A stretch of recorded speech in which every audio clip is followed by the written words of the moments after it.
let's talk about roads in built-up areas, which should have, according to a safety charity that advises that the government have a blanket 20-mile-per-hour speed limits across the entire city, town, village. If it's a built-up area, 20 mile per hour is the automatic rule, they say. The Parliamentary Advisory Council for Transport Safety, that's PACS, said lowering the default limits, as happened in Wales, and what a success that was, would be less expensive than leaving it to councils to implement different rules in different roads. And, of course, we remember what happened in Wales, where we had 500,000 people facing fines for breaking a speed limit of 20 miles per hour. But the controversial policy was eventually scrapped because it was so unpopular.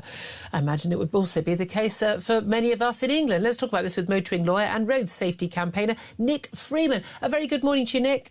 Morning, Julia. Thank you for joining us. Now, we know, don't we, we've seen all those road safety adverts that if you're driving at 30, your chances of killing a child when you hit a child on the road, much higher than if you're driving at 20. We realise that. We drive slower, and quite rightly, in small residential streets, around schools, at picking up and dropping off time.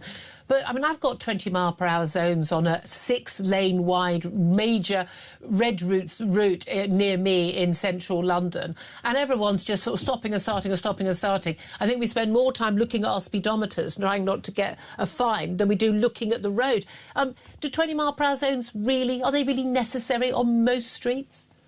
I think no one would argue that if you hit someone at 20, you're going to cause less injury and less damage to them than 30. That's not an argument. And if you hit them at 10 miles an hour...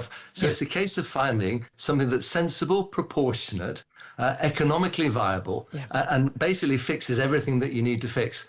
And the obvious answer, in my view, safety is obviously of paramount importance. Why not have a dynamic speed limit? So, for example, when people are going to school an hour before school's open, an hour afterwards, and then the same at the other end of the day, you impose it. In highly pedestrianised areas, you impose it. And I think if you adopt that sort of what I call smart approach, you will achieve the objectives, and at the same time allow people that there needs to be some sensibility. And you've talked about Wales. We won't talk about that, but road traffic law best forgotten. It needs to make sense, doesn't it? Well, that's it. And it does, people understand. Now, look, I think if you're screeching down a road, at 30, 40 miles per hour, 30 miles per hour, when there's a school nearby, frankly, you're absolutely irresponsible. I want the police. Absolutely. Were there any police to actually arrest anybody who thinks I'd like you arrested? However, a lot of the time we are talking about major roads, whether it's 4 in the morning when no one's on the roads, or or middle of the day. You say safety is the paramount concern. I don't think it's the only concern, though. It isn't. We allow people to drive at 70 on a motorway, and we could all, if we only ever drove at 50, then there'll be fewer accidents. We have to have a trade-off, don't we, between getting places and safety. And surely, I mean, a simpler way to make people safer on the roads, wouldn't it be, why don't we train our children not to use their phones while they're, and adults indeed, while they're on the roads? Why don't we train people into looking before they cross the road? That might cut down on pedestrian deaths. In my view, it should be outlawed. Using a phone crossing a road at a pedestrian crossing should be outlawed. Should be outlawed if you're on a bike, an e-bike, etc., etc. Headphones should be outlawed. There's all sorts of things that we can do.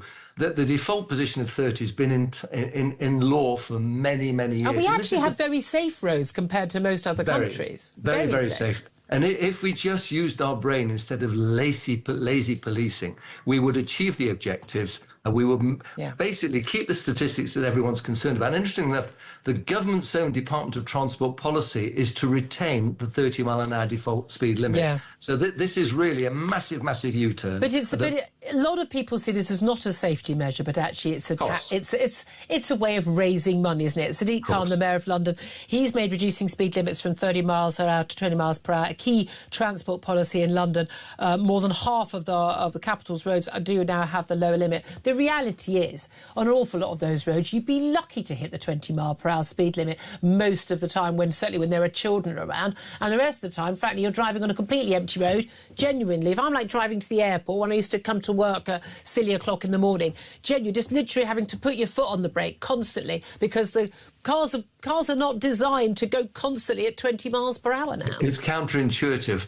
And you have to remember cyclists don't have a speed limit. Indeed. So you have the tension, the friction at 20 miles an hour with cyclists undertaking, overtaking, which in itself causes safety problems. Yeah. It doesn't cause causes massive stress for drivers, particularly if you're a taxi driver at 2, 3 in the morning. You're sitting on a dual carriageway at 20 miles an hour. Your living is being reduced massively because of electric vehicles and now the speed limit. Environmentally, it's neutral. So we just need to think about it sensibly. And instead of having a knee-jerk, lazy reaction that's ill thought out, let's reduce it to 5 miles an hour. Why not? But if safety is the only concern, exactly. The other point, Julia, which I think is an important point, is that most motorists are sensible, law-abiding citizens, and they're getting caught out, and they're being criminalised at the same time that shoplifting now really isn't an offence, burglaries the police won't investigate. So there's a feeling of disproportionality, almost two-tier policing. If you're a motorist, we're going to nail you, and if you're a criminal, we're actually not interested. 12-month prison sentence now automatically suspended unless there are exceptional circumstances. I couldn't agree with you more. And again, if the only contact people mostly ever have with the police is over things like this,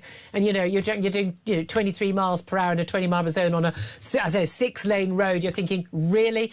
Nick Freeman, thank you for that. Motoring lawyer and road safety campaigner, thank you for that.